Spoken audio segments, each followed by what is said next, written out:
오늘 중심 인물은 기드온이라는 인물인데요. 사사 중에서도 좀 넘어갈 사사가 있고 우리가 같이 나눌 사사가 있었는데 기드온이라는 이 사사 참 중요한 인물 중에 하나입니다. 근데 사사기를 여러분 지금 사사기의 인물 중에 앞에 2명을 우리가 했는데 사사기의 인물들을 대부분 바라보면 그렇게 정상적인 인물들이 아닙니다. 그 시절에 장애인이었던 사람, 그 시절에 여자였던 자기의 어떤 가지고 있는 행동적인 제약들이 많았던 인물, 그리고 연약한 사람, 그런 인물들이었지만 그 인물들이 지나가면서 그래도 괜찮은 사람과 같은 기드온이라는 인물이 나옵니다. 많은 사람들이 기드온은 여러분에게 머릿속에 참 많은 기억들이 있습니다. 하나님 앞에서 양털의 시험을 하고 기드온의 300용사 이러면 참 우리가 생각하기에 너무나 엄청난 용사와 같이 느껴집니다. 근데 제가 누가 하는 게 아니라 제가 정의를 하는 기드온은 용된 사람입니다. 이스라엘 민족들은 이 기드온이라는 사람을 어떻게 평가했을까 하는 생각을 해봅니다. 그렇다면 제가 평가하거나 이스라엘 사람들이 평가했을 때 이 기드온은 용됐다, 그렇게 생각이 듭니다. 용됐다는 말 여러분들 많이 쓰지 않습니까? 근데 그렇게 좋은 말로 쓰여지진 않습니다. 개천에서 용났다 이러면 좀 괜찮은 용이지만 이 용됐다는 용은 지렁이나 지네가 뱀이 용이 되었다라는 뜻으로 조금은 야, 참 성공했네, 많이 바뀌었네 라는 의미로 쓰여집니다. 여러분들 그렇죠? 사람이 뭔가 바뀌어가지고 성장을 했거나 아니면 외모적으로 상당히 좋아졌거나 이런 모습을 보면서 용되었다라고 이야기합니다. 과거에 부족했던 사람이죠. 문제가 있었던 사람이었을 겁니다. 연약했던 사람이었을 겁니다. 그런데 그가 바뀌어졌다는 것을 가지고 용되었다라고 이야기합니다. 저 또한 마찬가지입니다. 과거의 친구들은 저를 보면서 저를 가지고 있는 생각으로 지금의 저를 보면 용되었다라고 말하지 않습니다. 너는 왜 이렇게 애가 초라해졌어? 지렁이 같아졌다라고 이야기들 하곤 합니다. 이유가 뭐냐면 과거는 가슴 피고 다녔습니다. 소리도 지를 만큼 지금도 소리는 지르고 있어요. 설교하면서 소리 좀 지르지 말라고 그런 사람들이 계시던데 소리는 제 마음껏 지르고 있지만 살아가는 삶은 좀 보면 용은 아니고 약간 지렁이 같습니다. 이유를 살펴보니까요, 예전에는 남 눈치 안 봤습니다. 하고 싶은 거 다 했습니다. 지적도 참 잘했어요. 그런데 지금은 좀 바뀌었어요. 소심해졌습니다. 제가 이런 말을 하면 좀 상처받지 않을까? 한 주만 안 보이면, 여러분 중에 한 주만 안 보이면 집에서 고민합니다. 무슨 일이 있었나? 아침에 와서 기도합니다. 하나님, 제가 너무 쪼잔한 인생 같아요. 목사가 되어가니까 용이 아니라 자꾸 지렁이가 되는 것 같습니다. 남들에 대해서 의식하기 시작합니다. 내 행동 하나가 문제가 될까? 아니면 이거 가지고 좀 뭔가 잘못되어졌나? 내 말 한마디에 힘들어졌나? 라고 생각하면서 남에 대해서 너무 의식을 하는데 제가 가지고 있던 포악한 성격은 어디 안 가지 않습니까? 그러니까 제 식구들한테 포악하고 남들한테는 아주 지렁이 같은 사람이 돼요. 어디서나 용이 좀 돼보고 싶은데 용 될 곳이 없으니까 집에 가서 용 되려고 하는 그런 사람과 같은 모습이 된 거 아닌가 생각을 합니다.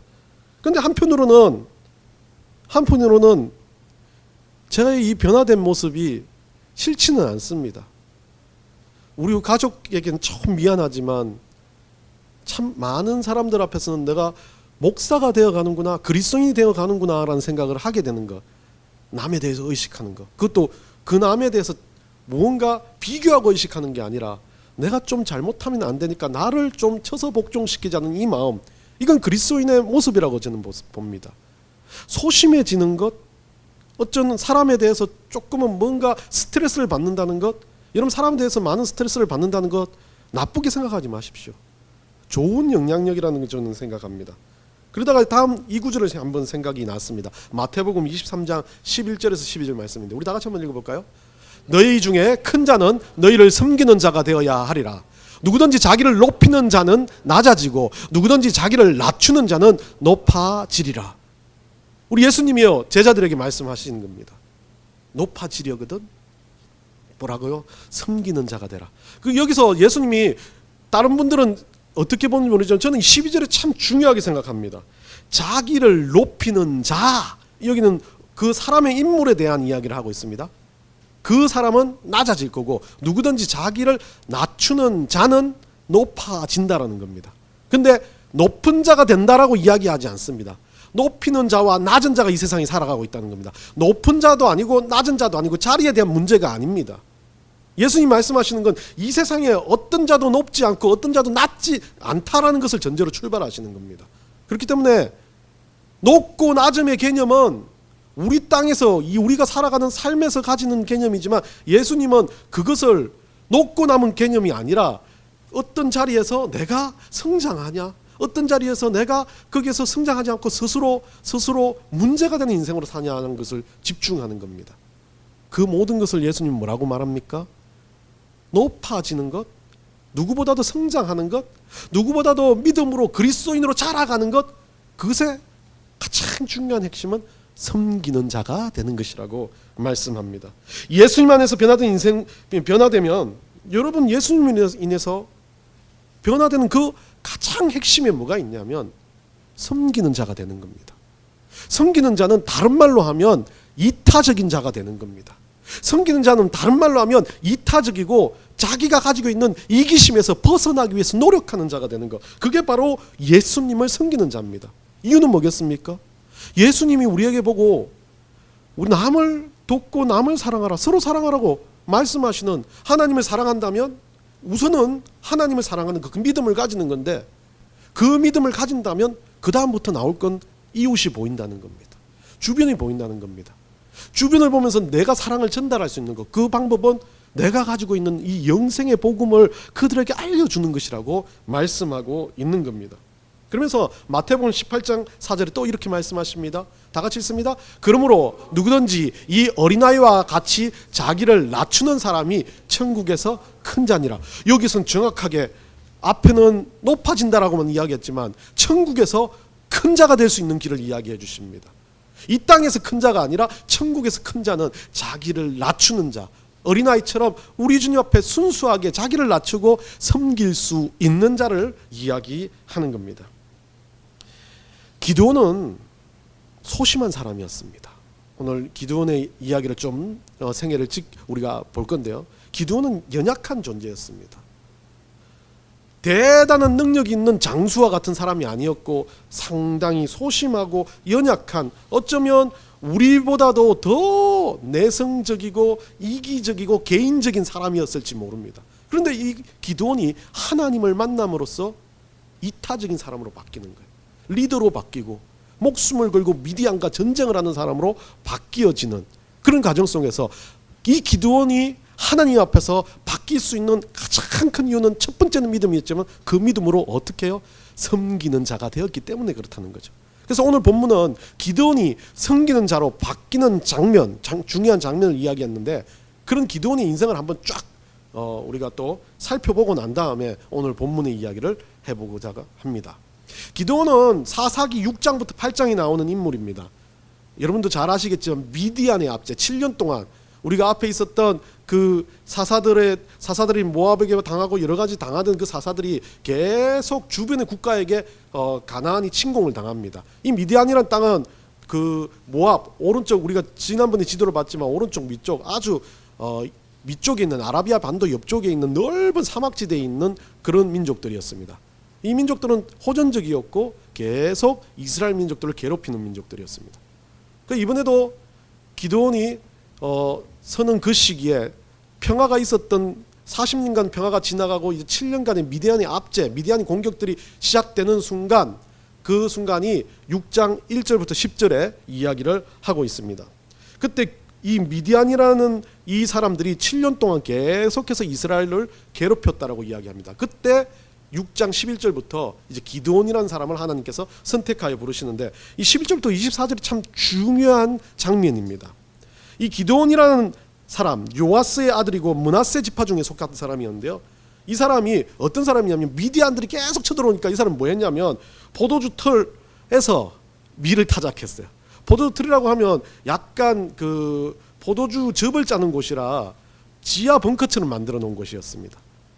그렇게 쉽게 보면 밀 타작하는데 자신감 있게 나가서 하지는 못하고 숨어서 밀을 타작하고 있었어요. 여호와의 사자가 그때 숨어서 밀을 타작하는 기드온에게 나타나가지고 그 기드온을 통해서 하나님의 부르심이 시작됩니다. 그런데 오늘 보면 이 사사기 그 6장 12절에 가보면 기드온을 가지고 큰 용사라고 부르는데요. 여기는 안 나와 있습니다. 13절은 좀 이따 읽겠습니다. 큰 용사라 부르는데 기드온이 지금 어떻게 행동하고 있습니까? 미디안 그 침입에 대해서 쫄아가지고 길가에서 자기 집에서 밀타작 못해가지고 숨어서 벙커에 들어가가지고 지하 벙커에 들어가가지고 지금 밀타작하고 있는 거예요. 뺏길까봐. 얼마나 소심한 인물입니까? 그런데 하나님은 그 기드온을 부르면서 뭐라고 하니? 큰 용사라고 부르세요. 참 우리가 봤을 때도 이해가 안 되는 장면입니다. 그러면서 기드온이 이 밀타작을 하고 큰 용사로 부르는 그 하나님 앞에서 반응을 6장 13절에 나오는데 6장 13절 한번 읽어봅시다. 좀 길지만 우리 다같이 한번 읽어봅시다. 기드온이 그에게 대답하되 오 나의 주여 여호와께서 우리와 함께 계시면 어찌하여 이 모든 일이 우리에게 일어나나이까? 또 우리 조상들이 일찍이 우리에게 이르기를 여호와께서 우리를 애굽에게 올라오게 하신 것이 아니냐 한 그 모든 이적이 어디 있나이까? 이제 여호와께서 우리를 버리사 미디안의 손에 우리를 넘겨주셨나이다 하니 숨어가지고 밀타작하는 녀석에게 큰 용사야 내가 너 쓰겠다 그러니까 하는 말이 모든 말이 하나님 좀 이랬잖아요. 봐요 하나님 우리와 함께 계셨다면 이런 일 없었습니다. 봐요 하나님이 우리에게 이렇게 하시고 이렇게 하셨다면 이런 일 없을 겁니다. 그리고 왜 우리까지 보냈어요? 그러놓고 왜 우리를 이렇게 고생하게 하십니까? 논리적인 것 같지만 이 사람의 모든 말에 보면 비관적이고 비난적이고 누구 탓? 하나님 탓을 하고 있습니다. 야, 대단하죠? 큰 용사로 부르는데 기드온이 대답했을 때 그 하나님 탓을 하고 있습니다. 근데 여기에서 그 용사로 불렀던 그 천사가 기드온은 하나님이 사자인지 모르는 것 같아요. 이 하나님이었다면 이렇게 말 안 했을 거지만 진심이 드러난 겁니다. 이거 다 하나님 때문이다. 여러분 안 그렇습니까? 우리가 살아가다 보면요 우리도 때로는 그래요. 하나님한테 하고 있지만 우리 속에서는 그냥 뭐 예배 드린 게 있다고 뭐 이런 마음 들 때가 있어요. 예배 아무리 들어도 나한테는 아무런 변화가 일어나지 않아요. 내가 하나님 앞에서 살면 누군가는 막 복 받는다 대단하다 엄청나다 그러고 어떤 예수 믿는 사람들은 다들 승승장구하는데 나는 그렇게 말씀 받고 그렇게 예배하고 그렇게 살아가는데도 뭔가 보이지 않아요. 그럼 우리가 하는 방법이 뭐야? 에이 치 아프라. 기도해도 안 되고 예배 드리면 뭔 소용이 있냐 그렇게 생각합니다. 그런데 이거야 뭐 결론을 내리는 건 아니지만 우리가 그럴 때가 있어요. 근데도 그런 마음이 들었을 때 한켠에 뭐가 있습니까? 그런 마음과 달리 한켠은 그래도 하나님을 내가 섬기고 있는데 그리스도인이라는 건 변질의 본질 자체가 바뀌지 않아요. 우리 안에 들어온 이 믿음이 바뀌지 않는 그 마음 때문에 어떻게 돼요? 늘 언제나 캥기는 겁니다. 한쪽엔 하나님 욕하면서 캥겨요. 그래갖고 양심적으로 힘들어요. 그게 지렁입니다. 용이 될 수가 없어요. 늘 언제나 내 양심에 내가 가지고 있는 그 마음에 어제까지는 확 짜증이 나고 분노가 해서 그 사람이 너무 미워가지고 하나 앞에 욕해요. 나한테 왜 그 사람 붙여줘가지고 그러고 나서 오늘 돼서는 하나님 죄송합니다. 이게 그리스도인의 본질입니다. 기드온도 그랬을 거예요. 그 마음이 반복적으로 일어났던 소심하고 연약한 인물이었습니다. 부정적이었어요. 원인은 제대로 분석을 잘합니다. 보니까 아주 역사적인 것까지도 기억하면서 하나님 앞에는 아니지만 이것에 대한 어떤 분석은 참 잘 되는 사람입니다. 잘 된 사람이 어떻습니까? 궁극적인 원인, 이 일이 왜 일어났는지에 대한 궁극적인 원인은 모르니까 그 일에 대해서 그냥 보여지는 피상적인 원인을 갖고 분석을 하면서 이야기를 하고 있는 상황입니다. 궁극적인 원인은 한 그 이스라엘 민족들이 하나님을 떠났기 때문이잖아요.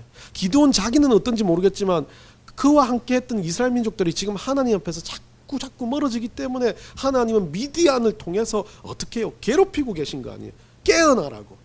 그것이 하나님의 은혜라고 말하지만 기드온도 그랬을 거예요.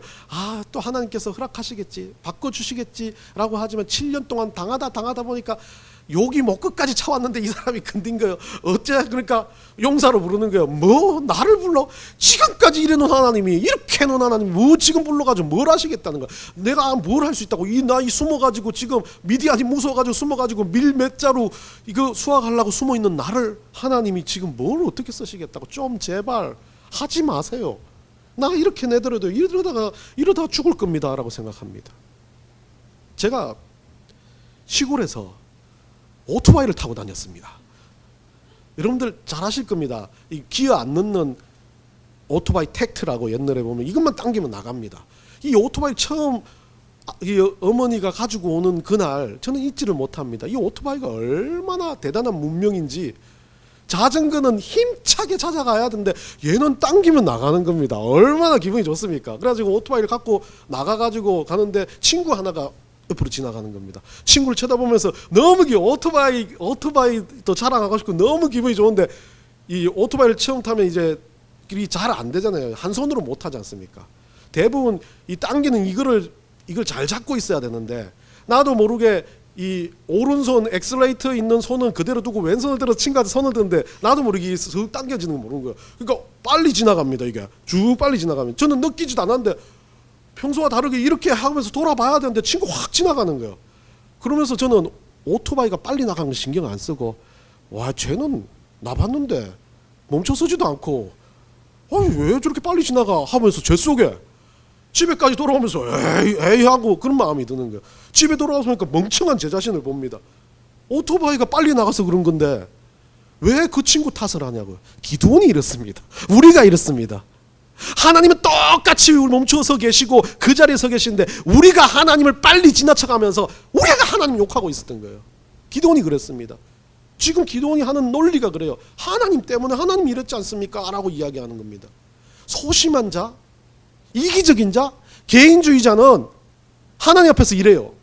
그런데 그가 섬기는 자로 바뀌기 시작하면 하나님 앞에 달라질 수 있다는 겁니다. 그러면서 기도원이 일생에 계속 다 이야기를 해봅시다. 요 이야기를 그 다음 6장 25절부터 기드온에게 하나님께서 우상을 파괴하라고 이야기하는데 그때도 기드온은 두려워서 어떻게 합니까? 우상 파괴를 낮에 못합니다. 용사라고 지정해 줬는데 그때도 쫄아가지고 밤에 가서 때리고 부수고 돌아와가지고 이스라엘 민족들이 또 막 화가 나가지고 왜 그거 부쉈냐 하고 또 싸우기 시작하는 그런 장면이죠.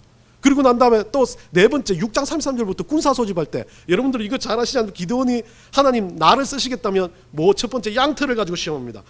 양털을 그 광야에 양털을 갖다 놓고 하나님 내가 좀 못 믿겠는데 하나님 나 진짜 용사 맞으면 그 양털만 첫 번째 양털만 쳤고 주변을 마르게 해주세요. 완전히 죄송합니다. 아주 기드온이라는 아주 중요한 사사를 제가 그렇게 말하기 아니지만 쌍디귿 같은 갱입니다. 하나님 앞에서 하나님 그렇게 해주십니다. 그 다음 또 그것만으로 안 돼요. 그 다음 날 또 말합니다. 이제는 양털을 말라 있고 주변 적게 해주세요. 완전 진짜 똘갱이죠. 그렇게 하나님 또 해주십니다. 와 우리 하나님 대단해요. 이런 거 보면 제가 하나님 같으면 기도원에 가서 꿀밤 맞다 너 안 써 이렇게 할 것 같은데 기도원의 그 소심하고 연약하고 의심 많은 성격을 그대로 다 받아주십니다. 그러면서 또 기도원이 이제 미디안과 정복전쟁 이거 가지고 확신을 가집니다. 나 하나님 앞에서 확신을 가지면 기도원은 어떻게 합니까? 정복전쟁을 시작할 때 300명의 용사를 소집합니다. 그 용사를 소집할 때 또 어떻게 합니까? 하나님 지혜 주셔가지고 이제는 진짜 장관 그 군대 리더처럼 300명 선정하는데 어떻게 그 사람들 행동하는지 보고 판단을 하고 그걸 가지고 300명을 선정해서 그 300명 가지고 어떻게 합니까? 항아리, 횃불, 나팔 들어가지고 여러분들 잘 아시죠? 요즘으로 말하는 진짜 혼란을 만드는 전쟁에서 싸우지 않고 군대 많은 것처럼 해갖고 쫓아내는 방식으로 밤에 불과 나팔을 부르고 막 항아리 막 깨트리니까 엄청난 병사가 있구나 해서 미디안이 쫓겨나는 혼란한 그 미디안들을 쳐버리는 그런 일들로 미디안을 정복합니다.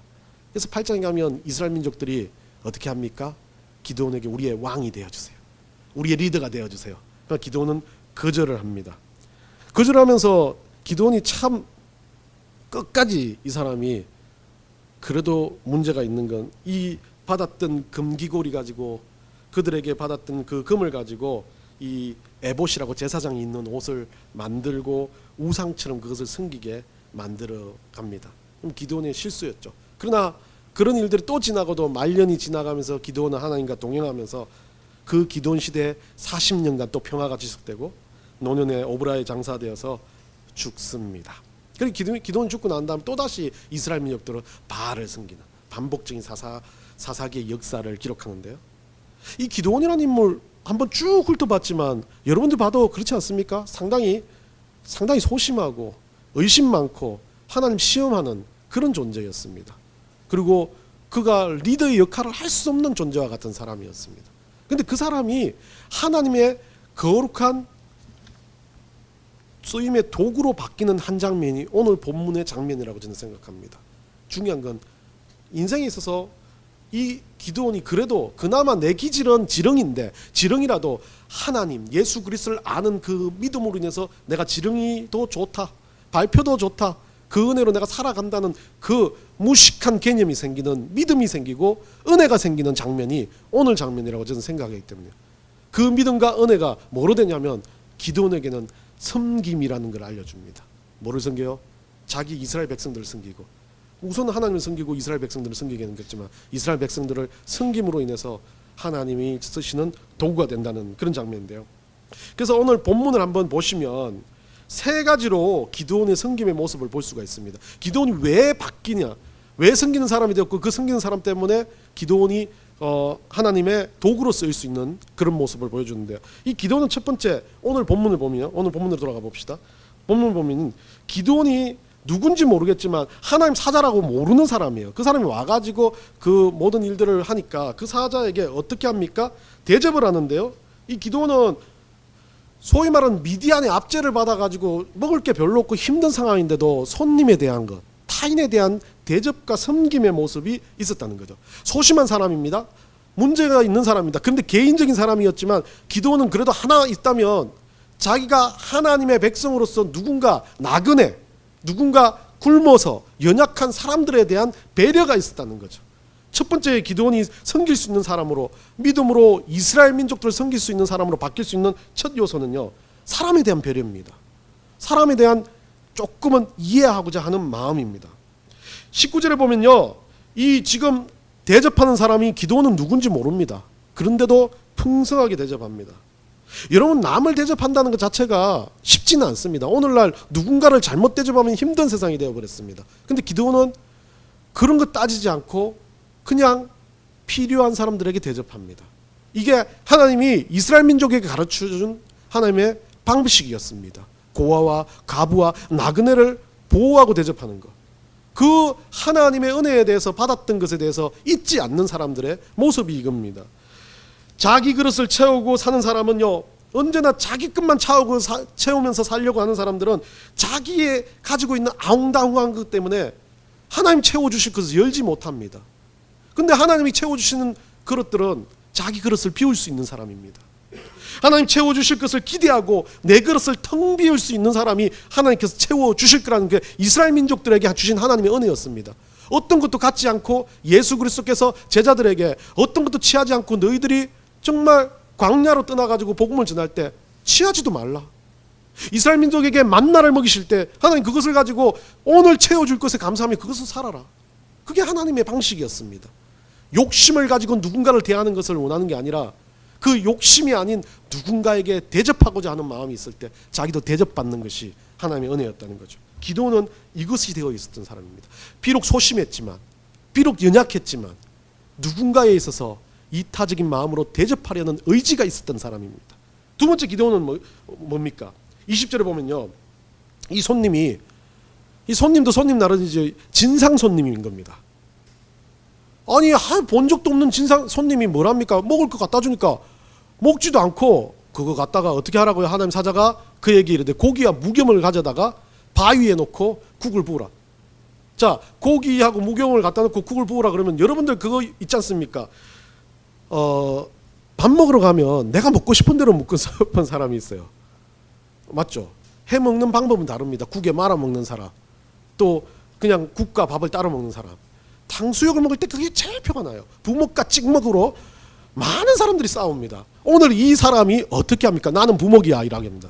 근데 기드온은 부먹이든 찍먹이든 상관이 없겠지만 대접하는 입장입니다. 공짜로.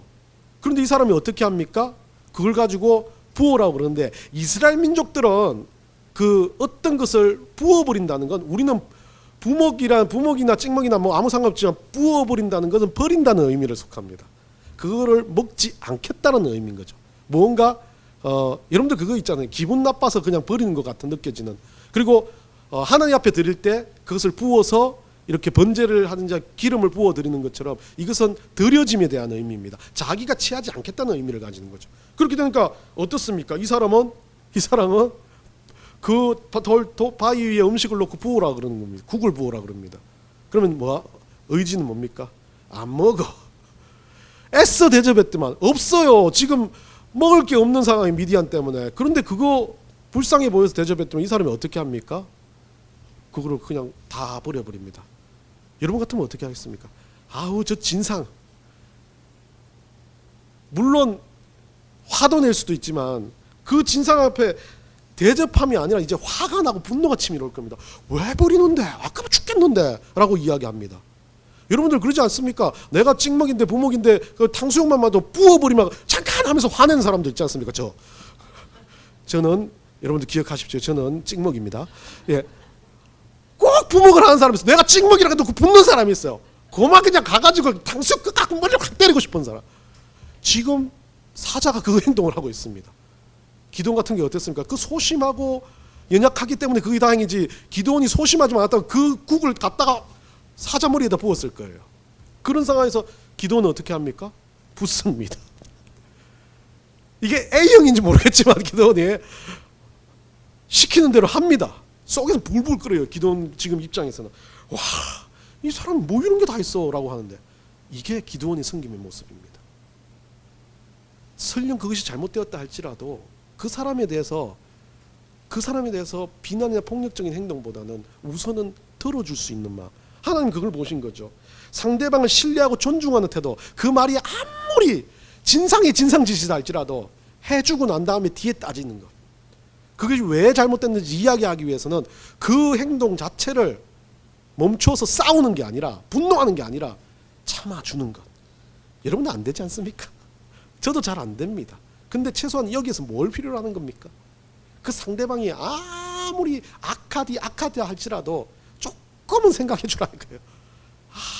진짜 한 대 딱 때리고 싶은데 돌아서서 좀 한 번만 참아보자. 이게 이제 기드온의 마음에 여러분이 있어야 된다. 섬기는 사람은요, 요 한 끝이 있어야 된다. 다 똑같아요. 어떤 사람들은 앞에 끝까지 남을 사랑하는 사람 다 있어요. 세상 사람들 사랑합니다. 정말 많은 종교인들이 다 많은 사람 사랑합니다. 근데 그리스도인이라면 그 사랑 외에 나에게 악을 끼쳐도 한 번 더 생각하자. 요거 누구 때문에요? 우리 예수님 때문에. 우리 예수님 그렇게 사랑하라고 하셨기 때문에. 예, 뭐 여러분들은 7번까지 안 가도 됩니다. 한 2번만 하세요. 제가 또 그렇다고 해서 막 2번만 하고 욕하고 막 싸우고 그러지 마시고, 여하튼 한 번에 내가 가지고 있을 때 그 마음, 우리 사람들은 세상 양심으로 내가 이렇게 하면 안 되는데 라고 생각해서 한 번 참을 수 있어요. 그 두 번째는 얘는 이성적으로 대해야지. 이게 아니라 세상 사람은 한 번에 참아주고 그 다음 이성적으로 대할 때 우리는 그 다음 번째 뭐로 참으라고? 우리 성령께서 내 안에 계시니까 한 번 더 참아라. 이게 2번입니다. 예, 2번으로 만족하지 마시고 10번, 20번 성령의 역사대로 참으시되 한 번 더 생각하라는 거죠. 골로새 3장 23절 우리 한번 읽습니다. 다 같이 읽습니다. 시작. 무슨 일을 하든지 마음을 다하여 죽게 하듯 하고 사람에게 하듯 하지 말라. 가장 중요한 건 이겁니다.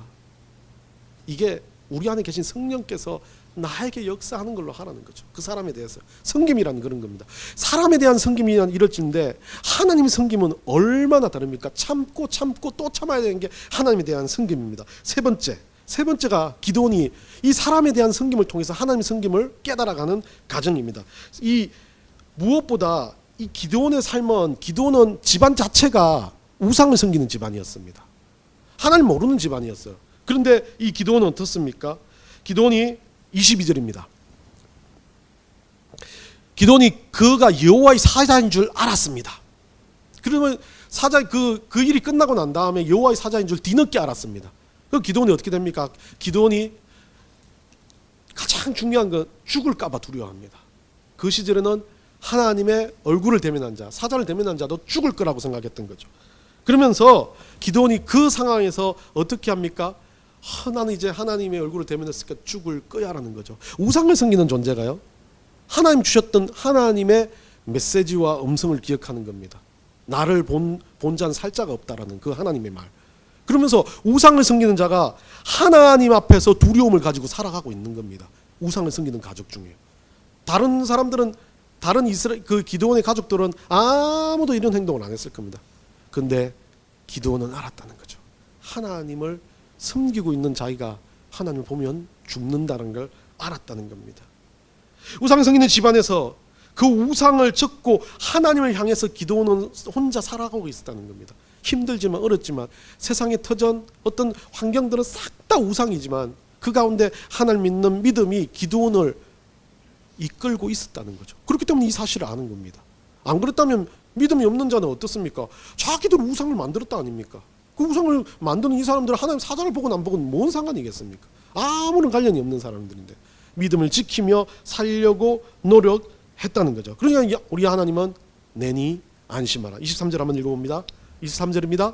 기드온에게 뭐라고 합니까? 다 같이 읽습니다. 여호와께서 그에게 이르시되 너는 안심하라, 두려워하지 말라, 죽지 아니하리라 하시니라. 기드온의 믿음 때문에 그런 거죠. 하나님을 섬기는 건 결단이란 겁니다. 죽음을 가지고 내가 하나님을 섬기기 위해서는 이전 것은 지나갔으니 보라 새 것이 되었도다. 이전 것이 아닌 지금으로부터 하나님 섬기기를 위해 결단하는 겁니다. 사람을 섬기고 사람을 돕는 것도 우리가 할 수 있을진데 하나님 섬기는 일에는 우리가 믿음을 걸고 목숨을 걸고 결단해야 된다는 거죠. 이처럼 사람을 섬기는 것으로 출발해서 하나님을 섬긴다는 것은 자신을 버리고 결단하는 겁니다. 자기가 가지고 있는 모든 우상적인 것을 버리고 내가 당해야 될 피해와 고통과 우리 가족들이 나에게 손가락질 할 것까지도 다 겸허히 받아들이면서 모든 것의 우선순위를 하나님을 정하고 결단하는 것, 그게 하나님을 섬기는 것입니다. 기도는 이걸 선택했습니다. 섬기는 자의 모습에서 그냥 단순하게 주변을 사랑하고 주변 사람을 섬기는 것이 아니라 가장 중요한 핵심인 하나님을 사랑하는 것을 기드온은 선택을 한 것입니다. 기드온은 용기도 없고 소심한 인물이었습니다. 우상을 섬기는 집안에서 살았지만 하나님을 믿는 믿음을 그대로 보여주진 못했을 겁니다. 왜요? 소심했기 때문에. 내가 하나님 믿고 있어 하면서 내 속에서 믿고 있었지만 지금 하나님은 기드온에게 목숨을 걸고 결단해라. 우상이냐 하나님이냐는 거죠. 그때 기드온은 자기의 삶을 걸고 하나님을 선택하며 하나님을 섬기기를 결단한 것입니다. 여러분은 어떻습니까? 우리도 똑같습니다. 이 땅 가운데 살아가면서 이것으로 끝나는 인생이라면 우리는 세상 섬기고 우상 섬기고 말죠. 좋은 자리 마련하고 세상에서 떵떵거리고 사는 것으로 끝나버리죠. 그런데 그것이 끝이 아니기 때문에 우리는 오늘도 우리 하나님을 섬김의 대상으로 우리 하나님을 믿는 믿음을 가지고 아무것도 바뀌지 않는, 아무것도 변하지 않는 그 상황에서 예배 가운데 나오는 겁니다. 예배를 드려도 뭔가 변화되지 않고 뭔가 예배를 드려도 내 삶은 조금 더 쌀 한 조각이라도 빵 한 조각이라도 더 생기지 않는 삶을 살아드리는 이유는 그 쌀과 빵보다 더 중요한 건 이 예배를 통해서 이 하나님 앞에 드리는 이 섬김을 통해서 우리가 영생을 얻었다는 것 자체가 우리에게 가장 중요한 핵심이기 때문에 그렇습니다. 그렇기 때문에 섬기는 자는 그냥 섬기는 것이 아니라 하나님을 섬김으로써 내 인생에, 내가 인생에 살아가는 가치, 내 인생이 어떻게 가야 될 마지막 점을 알고 있기 때문에 그렇습니다. 어쩌다 보니 남을 대접하고 가진 것도 적고 남들보다 사는 것도 형편에 좋지 않을지 모르겠지만 우리는 하나님의 자녀가 되었기 때문에 하나님을 섬기는 것 후회하지 않는다는 거죠. 우리 찬양하지 않습니까? 그 후회하지 않음이 뭘 가져옵니까? 하나님 앞에서 우리가 영원히 살아갈 저 천국의 삶을 허락하시는 것입니다. 여러분 어떻게 사시겠습니까? 여러분 무엇을 섬기며 살겠습니까? 첫 번째, 우리 하나님을 섬기는 섬김의 결단만 있다면 여러분 삶을 통해서 하나님은 하나님의 방식으로 쓰실 겁니다. 기드온처럼 쓰실 겁니다. 기드온처럼 역사하실 겁니다. 그것이 세상에서 일이든 정말 하나님 앞에서 영적인 일이든 하나님은 여러분을 들어 쓰시기를 원하십니다. 그렇게 소심하고 부족한 기드온이 섬긴다는 결단했을 때 쓰신 것처럼 여러분이 정말 하나님 앞에 섬기기를 결단하고 무릎 꿇고 예배하고 기도하는 순간부터는 기드온의 수천 배 수만 배를 여러분을 통해서 쓰실 것을 믿습니다.